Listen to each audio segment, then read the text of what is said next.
In blue as thousands of Jayhawk fans pack the bars and streets from Lawrence all the way to New Orleans. Chris Hernandez is at the Superdome, and you met two fans who flew in at just the last minute for the big game, right?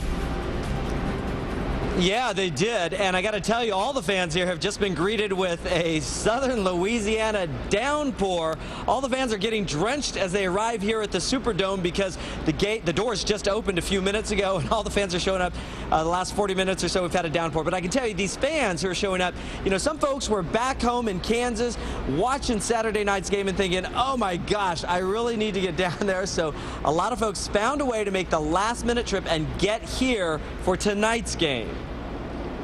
Michael Wagner and his father Hal strolled down the New Orleans Riverwalk wearing KU t-shirts. Dad didn't want to go, friends didn't want to go, and I finally said we have to come down here for the championship game because you got to be there in person. Michael, a KU senior, was in Lawrence celebrating Saturday night's win when he decided he wanted to witness the championship game in the Superdome. And nothing matches being there in person, seeing the players. The TV just isn't the same, and none of my friends saw that, but luckily my dad was in to come with me, so I was very happy about that. It's his last year. He's a senior, and I took him to see the big game against Memphis, and we'll never forget that the rest of our life. So he said, Dad, I want to go as a senior, please. I said, okay, we're going.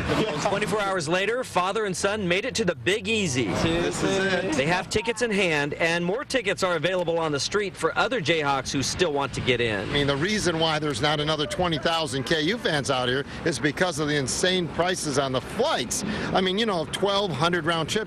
Heck, you can go to Honolulu for the same price as going to New Orleans. He did find a cheap flight, just a one-way to New Orleans. There's a catch to get home. We got to go all the way over to Mobile, Alabama tomorrow to get out of here at a reasonable price. It seemed like too much fun to miss seeing such an unexpected trip to the championship game. If Norfolk State can beat Missouri, then KU can beat Kentucky. End of story. Yeah, a lot of the Jayhawk fans liked hearing that guy say that. Now, it is still raining, but it has eased off just a little bit. So as the fans show up here at the Superdome, things are getting better. And, of course, once you get inside, there's not much to worry about except for the game itself. And for more on that, let's go downstairs to my colleague Lance Vieser, who's also here outside the Superdome. Lance?